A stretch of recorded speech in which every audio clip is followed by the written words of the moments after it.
अब देखिए दोस्तों, घनाभ कैसा होता है।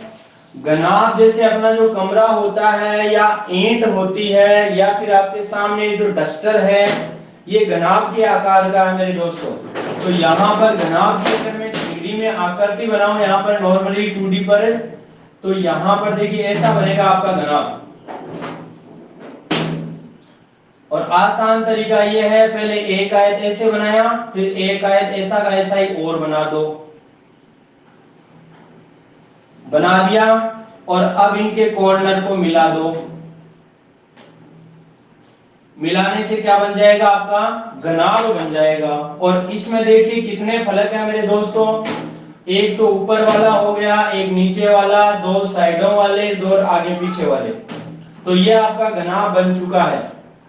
और इस घनाभ में देखो क्या क्या चीज होती है, एक तो होती है लंबाई, लेंथ, और एक होती है ये चौड़ाई, ब्रेड्थ, और एक होती है ऊंचाई यानी हाइट।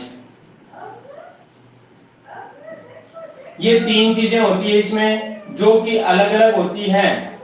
अब दोस्तों घनाभ में अगर मैं बात करूं इसमें क्या क्या चीजें होती है, तो पहली बात तो इसमें कॉर्नर या कोने जो है, कोने या शीर्ष, तो वो कितने होते हैं। दूसरी बात इसमें किनारे कितने होते हैं, किनारे या कोर। और तीसरी बात इसमें फलक कितने होते हैं, फलक इंग्लिश में बोलूं तो फेस। तो दोस्तों इसके कोने, आप एक बार इस डस्टर को देखिए, इसके कितने कोने हैं।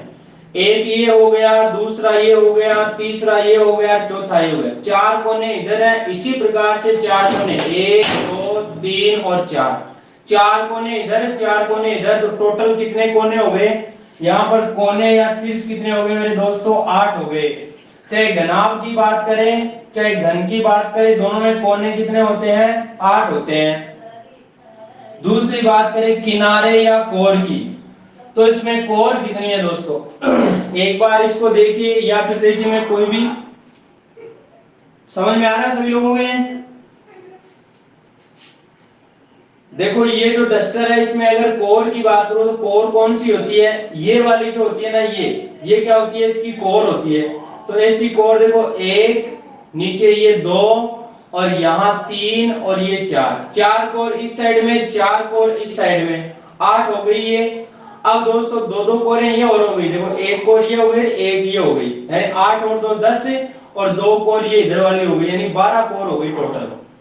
तो किनारे या कोर कितने होंगे, 12 होंगे। कौन कौन से देखो, 1 2 3 4। इसी तरीके से 1 2 3 4, 4 नीचे 4 ऊपर, 8 कोर तो ये हो गई। और दो कोरें ये जिन पे खड़ी हो रखे हैं या ठहरे हुए हैं, 2 ये और 2 ये, 4 ये हो गई। तो 8 और 4 कोर टोटल कितनी हो गई, 12 हो गई। अब दोस्तों देखिए फलक जो है, फलक, फलक देखो, दो तो ऊपर नीचे हो गए, दो साइडों वाले हो गए, दो आगे पीछे वाले हो गए, तो कितने हो गए, 2 3 6 फलक हो गए। शायद ये वाली बात मेरी आपके समझ में आ गई होगी। जो घनाभ होता है इसका अगर दोस्तों आयतन निकालना हो, आयतन या वॉल्यूम, तो वो क्या होता है, लंबाई गुणा चौड़ाई गुणा ऊंचाई होता है। और अगर ये घनाभ की बजाय घन हो जाए, घन का मतलब क्या होता है, इसके चारों जो फलक होते हैं वो चारों के चारों वर्गाकार होते हैं,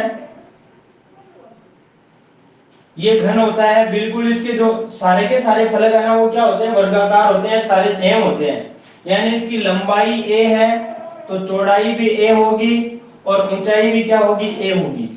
तो इसका जो आयतन बनेगा वो क्या बनेगा मेरे दोस्तों, इसका आयतन बनेगा a गुणा a, बोले तो a का क्यूब। ये हम जो जब क्षेत्रमिति पढ़ेंगे ना उसमें आयतन पढ़ेंगे, उसमें घन और घनाभ के बारे में बहुत अच्छे से पढ़ेंगे इस चीजों को। आयतन की लंबाई, विकर्ण की लंबाई, क्षेत्रफल में पृष्ठीय क्षेत्रफल, संपूर्ण पृष्ठीय क्षेत्रफल, ये सारी चीजें। लेकिन अभी हमें जानने के लिए क्या चाहिए, एक तो कोने कितने होते हैं इसमें, तो 8 होते हैं। किनारे या कोर की बात करें तो 12 होती हैं। फलक या फेस की बात करें तो कितने होते हैं, 6 होते हैं। दोस्तों मेरी इतनी बात समझ में आ गई है क्या आप लोगों के।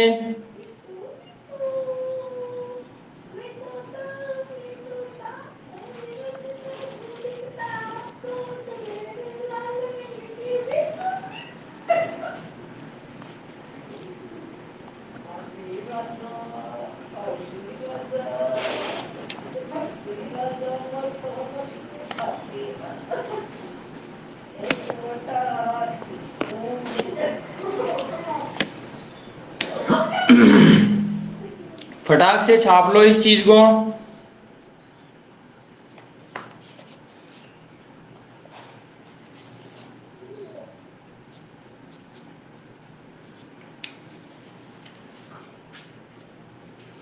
या फिर स्क्रीनशॉट ले लिया तो आगे चलूं।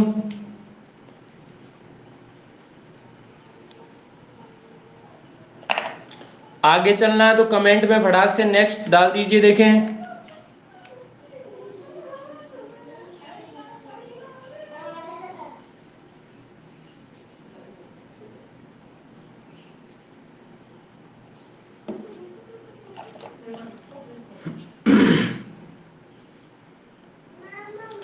Very good. चलते हैं अभी आगे अपन।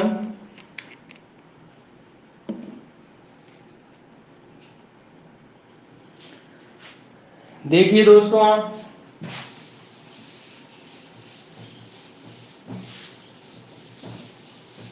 पहले हम घन से चलेंगे। तो यहां पर जो घन है मेरे दोस्तों, घन या फिर क्यूब, अब इस क्यूब को काट दिया जाता है। अगर जैसे मान लो आपके पास ये एक घन बना हुआ है,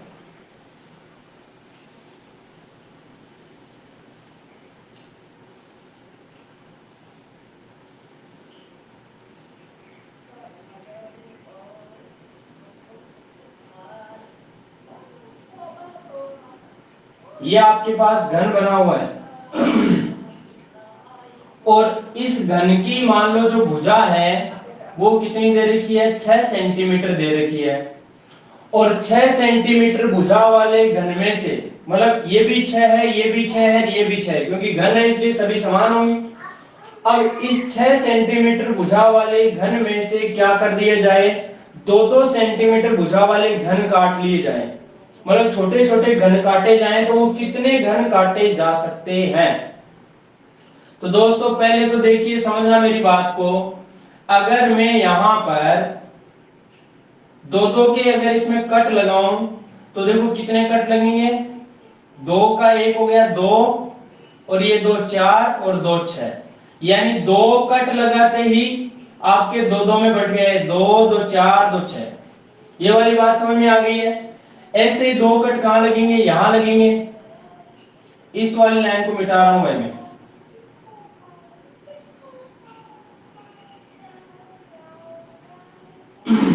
अब देखो यहां से मैंने इसको मिला दिया और इसको भी मिला दिया, फिर यहां से इसी प्रकार से मैंने इसको भी मिला दिया और इसको भी मिला दिया। तो मैंने एक कट, एक बार सोचिए आप, ये जैसे आपके पास एक घन पड़ा है और आपने क्या कर दिया, चाकू लिया और एक कट तो ऐसे लगा दिया और एक कट यहां लगा दिया। लगाने के बाद क्या हो गया, बिल्कुल कट के तैयार हो गया आपके पास। एक पोर्शन तो देखो ये कट के तैयार हो गया, दूसरा ये हो गया, तीसरा ये हो गया। इसी, ये तो हमने अभी लंबाई में कट लगाया है, चौड़ाई में भी तो लगाना पड़ेगा। यानी चौड़ाई आपकी कौन सी है, ये वाली, तो इसमें कट लगाना पड़ेगा। यहाँ एक बार देखो 3D है तो इसलिए थोड़ा कम समझ में आएगा। ये है, तो इसमें कट लगाओगे तो कैसे लगाओगे आप, या फिर मैं पहले ऊंचाई में लगा देता हूं। इसमें कट लगाओगे, देखो एक कट ये 2 का लग गया, एक ये लग गया, तो इसको मैंने डायरेक्ट यहां से काट दिया ऐसे।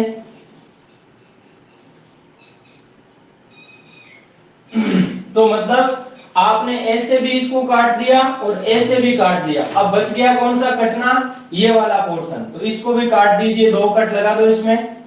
इसको मैंने मिला दिया ऐसे और इसको भी मिला दिया और यहां ये काट दिया मैंने इस तरीके से।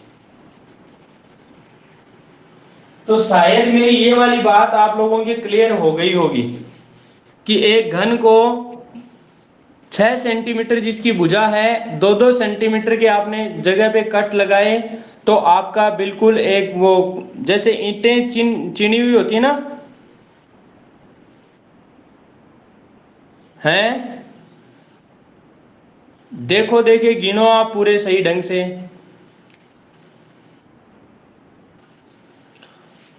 आप देखो मैं बताता हूं आपको, अभी अभी बताता हूं, समझो आप। एक बार ध्यान से देखो, 1 2 3 4 5 6 7 8 9। तो आपने देखा कि देखो अगर इस वाली पट्टी को आप लेते हो, इस वाली पट्टी को एक बार इधर अलग करते हो ऐसे, तो देखो कितने आ जाते हैं, 9 के 9 घन छोटे छोटे 2 2 सेंटीमीटर भुजा वाले आ जाते हैं। इसी प्रकार से अब 9 तो ये आ गए, अब ये बीच वाली पट्टी और लाओगे तो 9 ही इसमें होंगे बीच में, और 9 ही पीछे वाले में होंगे। तो 9 ये कितना होगा, 27 होंगे। इसमें कितने बढ़ेंगे, टोटल 27 घन काटे जा सकते हैं। और इसको हम डायरेक्टली निकाल सकते थे, कैसे, देखिए यहां पर प्रश्न ऐसे बनता कि 6 सेंटीमीटर भुजा वाले घन से 2 सेंटीमीटर भुजा वाले कितने घन काटे जा सकते हैं, कितने घन काटे जा सकते हैं। यह प्रश्न मैथ का भी है और रीजनिंग का भी है। तो इसको मैथ्स वाले ढंग से करते तो इजी हो जाता, और रीजनिंग में हमने इसको थोड़ा सा समझाया है, इसलिए थोड़ा सा ये लॉजिकल, ये मैथ में करो चाहे रीजनिंग में करो, इसको लॉजिकल रूप से मैंने समझा दिया है। तो पहली बात तो क्या होगा, आपको n का मान निकालना पड़ेगा। अब n क्या चीज होती है, n होती है ऊपर वाला जो घन है ना, बड़े बड़े घन की भुजा, और बट्टा में छोटे घन की भुजा।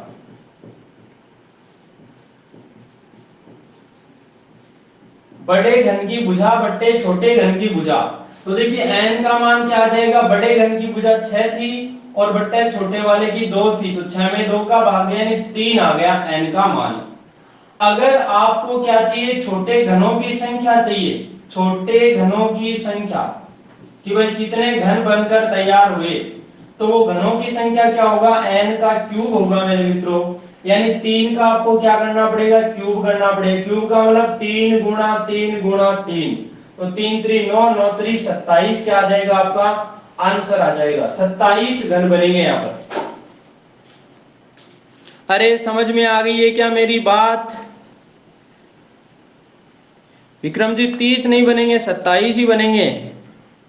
सोचो देखे एक बार, ये 3D है,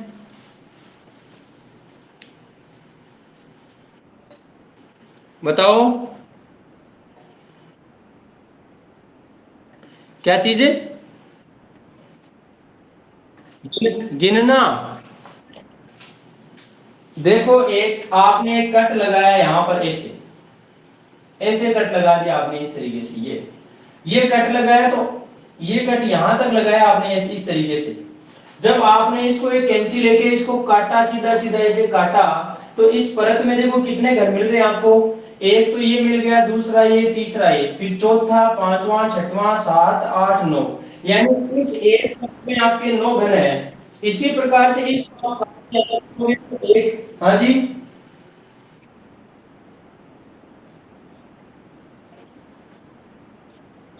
क्यों बीच वाले कहाँ जाएंगे,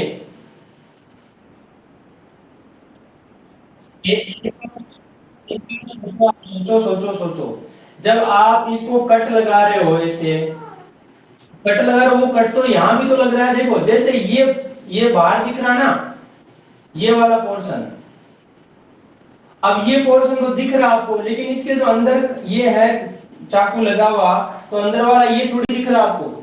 जैसे एक ये है, एक ये है, एक ये है, तो 3 तो इस लाइन में हो गए ऊपर वाली में। इसी प्रकार से 3 ये बीच वाली लाइन है, इसमें भी देखो, इसके पीछे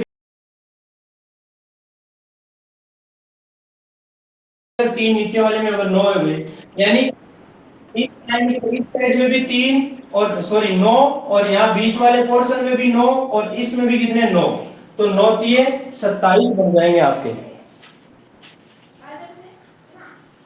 समझ गए।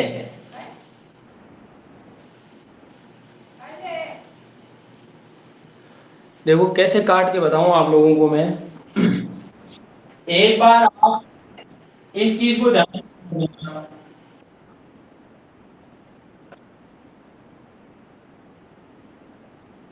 हाँ 9 उधर निकाल लिए, 9 इधर निकाल लिए, फिर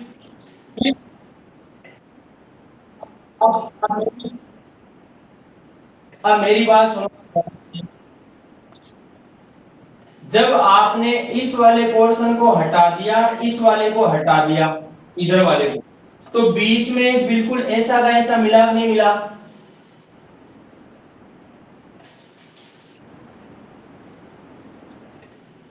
नहीं, ऊपर ये तीन तो ऊपर ये बचे।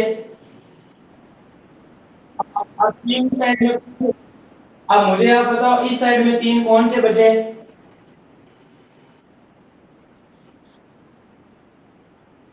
तीन नहीं बचे। ये देखो, ये जो घन है ना, ये वाला, ये पूरा एक ही घन है ये। इसको एक बार आप देखो अंदर से, एक बार इसको काट से देखो, आप समझना इस बात को। ऐसा घर बनेगा मतलब ये है कि नहीं? और ऐसा इसके पास में यहाँ है, ऐसा इसके पास में यहाँ है, तो तीन तो ये हो गए, तीन बीच वाली लाइन में, तीन नीचे वाली लाइन में, तो तीन और तीन छह, तीन नौ बनेंगे नहीं बनेंगे? ठीक है ना?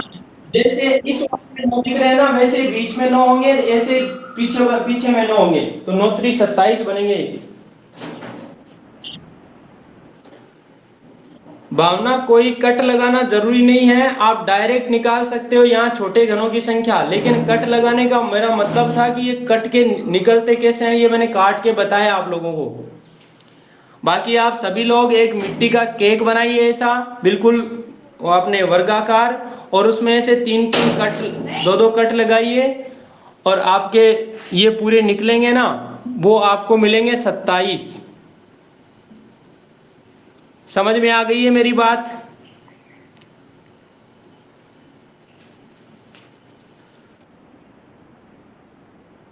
हैं? अरे समझो, एक बार दोबारा समझो इस चीज को। आप इसको 2D में मत समझो, आप इसको 3D में समझो। मान लो आपके पास एक डब्बा है, जैसे ये डस्टर है, इसको आपने क्या किया, एक कट ऐसे लगाया, एक कट ऐसे लगाया, दो कट लगाते क्या हुआ, इसके देखो, एक भाग तो ये कट के अलग हो जाएगा, एक इधर वाला कट के अलग हो जाएगा, एक बीच वाला, तीन तीन बन जाएंगे ना? तीन बनेंगे नहीं बनेंगे नेहा? मेरी आवाज आ रही है? अरे बोलो तो सही, कमेंट मत करो, बोलो, मैं सामने हूं आपके। अब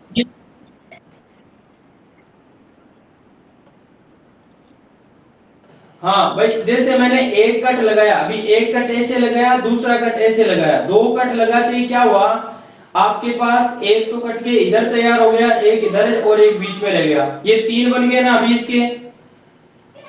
अब जैसे ही आप इस पे आधे कट लगाओगे ऐसे, मतलब एक ऐसे लगाओगे, दो कट और लगाओगे, तो मतलब इस तरीके से और चाकू लग जाएगा, तो कितने हो जाएंगे? आप जैसे कभी कभार केरी काटते हो ना, केरी, तो कैसे कटती है, उसमें पहले एक लगाते हो, फिर दूसरा लगाते ही दो की जगह चार हो जाते हैं। तो उसी तरीके से मैं बता रहा हूं कि आपके पास एक ऐसा, ऐसी आकृति है, देखिए ध्यान से समझना इस बात को, थोड़ी 3D में इसलिए कम समझ में आ रही है।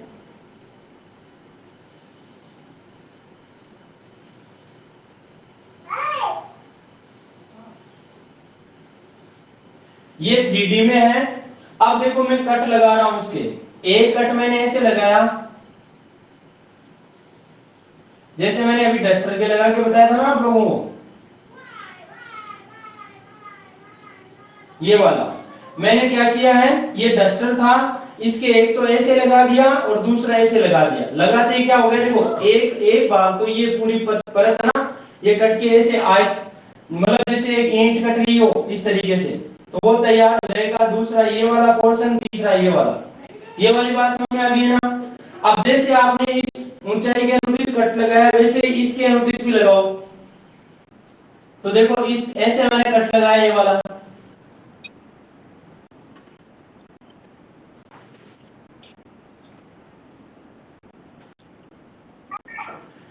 वीडियो शो नहीं हो रही है दोस्तों, आज 100% यूज हो गया है। है